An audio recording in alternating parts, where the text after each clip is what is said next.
Hello guys, welcome to Codewin Mat. आज हमारा topic है number of sub arrays in an array with positive product.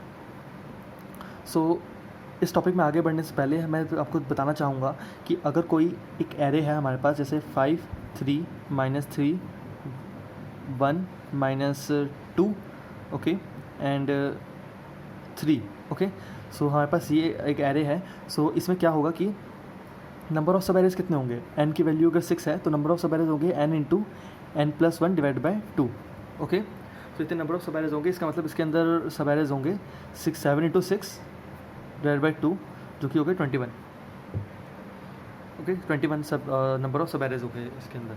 सो अगर मैं आपको पहले एल्गोरिथम बता देता हूँ ओके। एल्गोरिथम मैं आपको बताता हूँ कि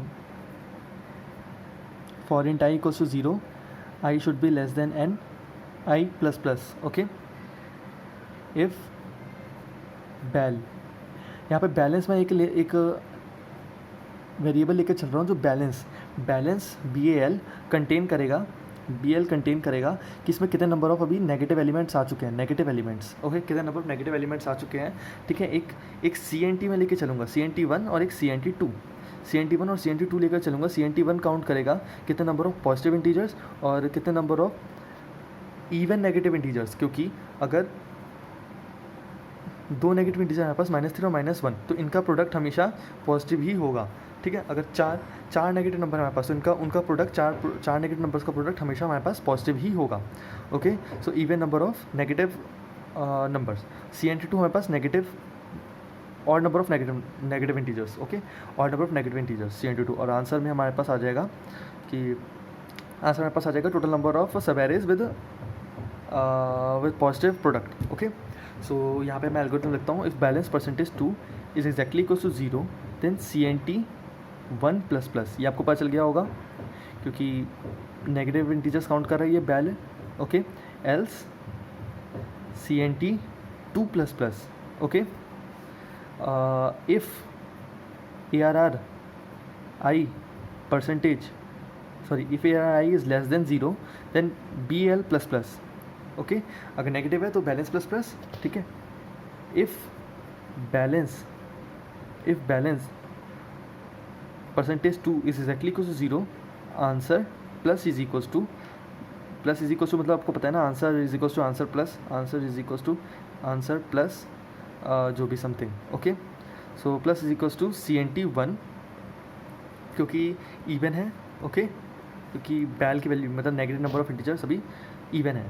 else answer plus is equals to CNT2 okay. So इस एल्गोरिथम के हिसाब से अगर हम चलें तो पहले मैं एक मेंटेन करके चलता हूँ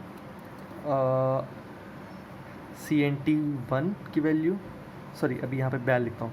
बैल की वैल्यू अभी 0 होगी स्टार्टिंग में, CNT1 की वैल्यू अभी 0 होगी स्टार्टिंग में, CNT2 की वैल्यू 0 होगी स्टार्टिंग में और आंसर की वैल्यू 0 होगी स्टार्टिंग में, ठीक है।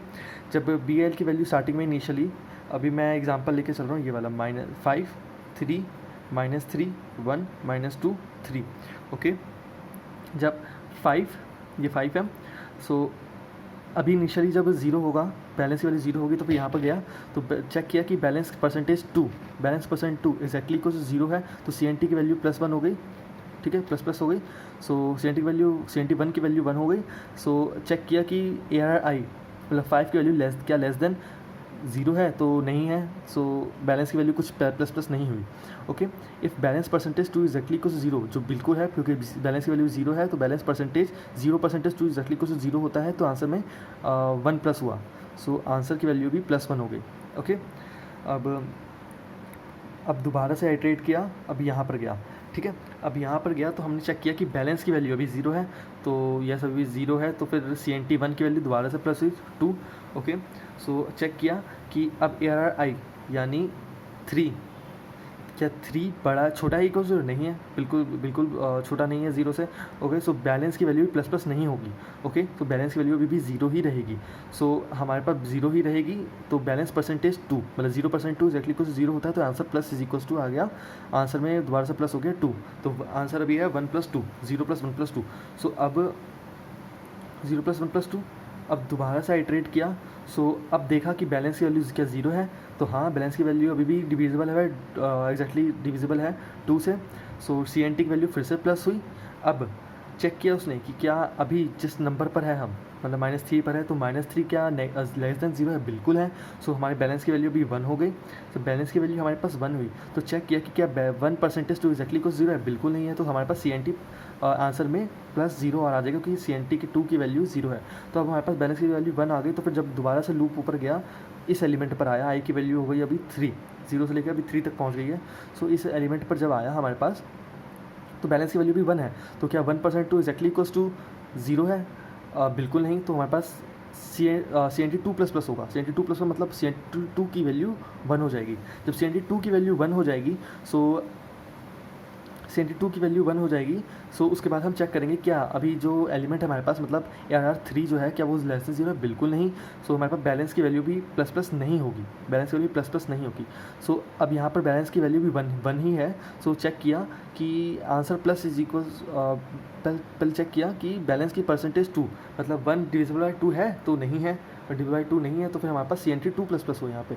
तो 0+1, ओके, 1+2+0+1। यहाँ पर आए हम, अब हम ऊपर गए, तो अभी हम आइट्रेटर अभी यहाँ पर आ चुका है -2 पर। आइट्रेटर अभी -2 पर आ चुका है, ओके। जब आइट्रेटर -2 पर आया है, -2 पर आया है, तो अब यहाँ पर हमने चेक किया कि बैलेंस की वैल्यू अभी भी 1 है। तो CNT 2 की वैल्यू 2 हो गई। जब CNT 2 की वैल्यू 2 हो गई, तो चेक किया कि एरर आई, मतलब ये -2, कि -2 लेस देन 0 है? बिल्कुल।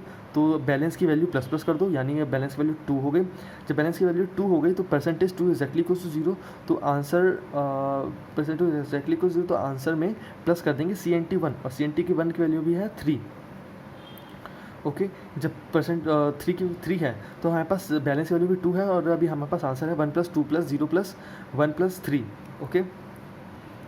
ये देखिए 1+3, ओके। सो अब हाँ, अब बैलेंस की वैल्यू एक्जैक्टली इक्वल्स टू 2 है, तो यहाँ पर 2%, 2 जो 2 डिविजिबल होता है, एक्जैक्टली डिविजिबल होता है 0 से, तो 2 डिविजिबल है 0 से, तो फिर हमारे पास CNT 1 की वैल्यू प्लस हुई। CNT 1 की वैल्यू हमारे पास 4 हो गई। जब CNT 1 की वैल्यू हमारे पास 4 हो गई, तो अब आगे जाकर के हमने चेक किया कि क्या ARRI, अभी पॉइंटर यहाँ पर पहुँच चुका है, ARRI लेस देन 0 है? बिल्कुल नहीं। 3 है जो पॉजिटिव है। सो अभी हमारे पास बैलेंस की वैल्यू इंक्रीज़ नहीं होगी। सो चेक किया हमने कि balance percentage 2 exactly equals to 0 है। तो हाँ, बैलेंस 2 डिविजिबल है 2 से, बिल्कुल है। तो आंसर में हमारे पास प्लस कर दिया। आंसर में भी हमारे पास CNT 1 की वैल्यू क्या थी? 4। तो आंसर में हमारे पास प्लस कर दिया +4।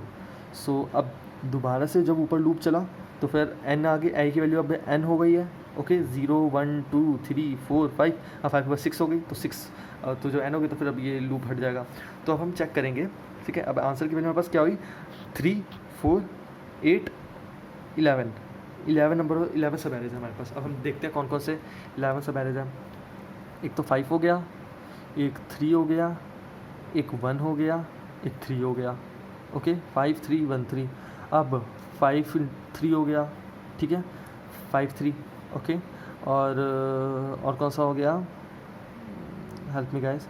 और 3 -3 नहीं हुआ, -3 1 नहीं हुआ, ये भी नहीं हुआ, ये भी नहीं हुआ, ओके। अब 5 3 3 नहीं, ये भी नहीं हुआ, ये भी नहीं हुआ, ओके। अब हमारे पास आ गया -3 1 -2, ओके। और -3 1 -2 3, ओके। और हमारे पास हो गया 3 -3 1 -2, ओके। और हमारे पास हो गया 5 3 -3 1 -2। और हमारे पास हो गया